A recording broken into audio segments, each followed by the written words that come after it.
Hello, welcome back. If you have engaged, I'm wearing the same shirt. I'm gonna give a heads up here. I'm just firing out all these recordings at once because I've got a bit of a. My camera's often on the fritz, so I'm taking this opportunity to be quite advantageous and get all the filming done in one go. So I've literally just hunkered myself into this little bit, and I'm gonna churn out all these videos, and then I'll drip feed them through the internet. I'm sorry if I've revealed some element of the internet that I shouldn't have broken, but there we go. Yes, I do shower, I do change clothes. I have more than just one, um, but yeah, this is all a waste of time because you're not here for this. You don't care about my shower or my dress habits. And if you do, leave a comment below, and I'll I'll be sure to answer any of those questions. But here we're gonna get into some coordination exercise, and it's just trading hand and foot, trade hand foot, trade hand foot, and again one side got to do the other. So we're just doing singles here, and I'm still learning this. I'm no good at it. It's something that I need to practice more of, and I'm doing in this quarantine state. And all you're doing is floor tom, foot, floor tom, bass drum, floor tom, bass drum. I say floor tom, bass drum because when you translate this to an actual floor tom, because they're quite close tonality wise, depending on the floor tom size and the bass drum that you have, but usually if you have a jazz kit, they're still going to be relatively close to themselves. An 18 bass with a 14 floor. But what you're looking at getting is almost two bass drum sound going on. So when you get it up to speed, it just sounds like a rolling, thunderous boom. But again, that's not to say that you can't put it anywhere else. And so again, I'm going to go 4 on the right hand, 4 on the left with the rack. So we're going right foot, right foot, right foot, right foot, left foot, left foot, left foot, left foot. Yeah?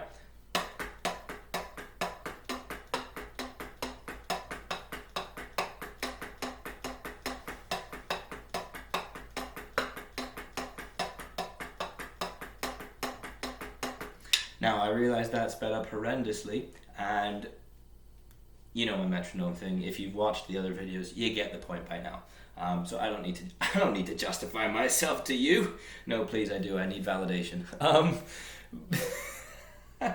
But again, you can tell I'm pretty rubbish at this. I'm not the greatest. I'm not the greatest at a lot of things. But again, this is a nice coordination, independence, and overall good little workout to get everything kind of working in conjunction. So again, this might not come out too much in your playing unless you're sitting down and Aaron Spears gave you the call and he said, "Hey, insert your name. Let's have a nice little a chop sesh, and let's totally bust out all these cool moves." That might then be something you could whip out and I'm not saying you wouldn't beat Aaron Spears, but I'm sure there's very few people that would stand a fighting chance. But that being said, it would give you the best fighting chance you could have. So again, we're just looking at trading between the two. You don't have to stick to fours. You can do just singles and go at any random number. I mean, a good way to just practice it is just sit there with.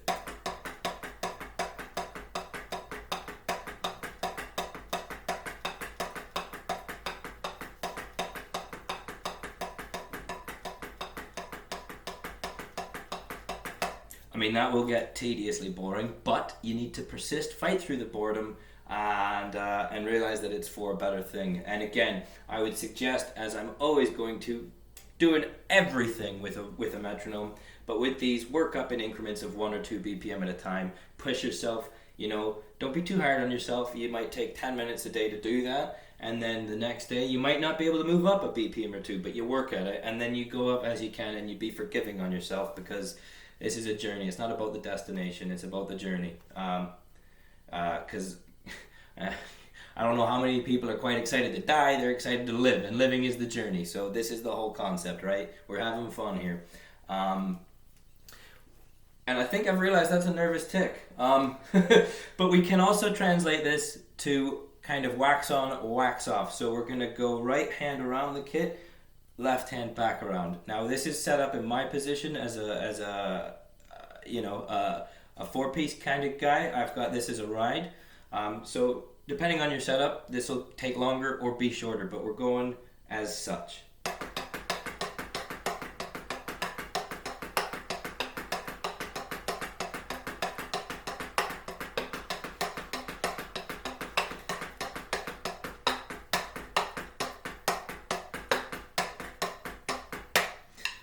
Okay, nice and easy, nothing too crazy.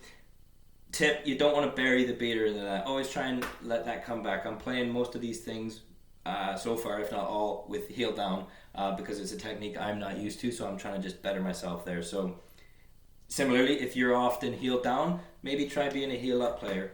Just diversify your playing. Have a great day.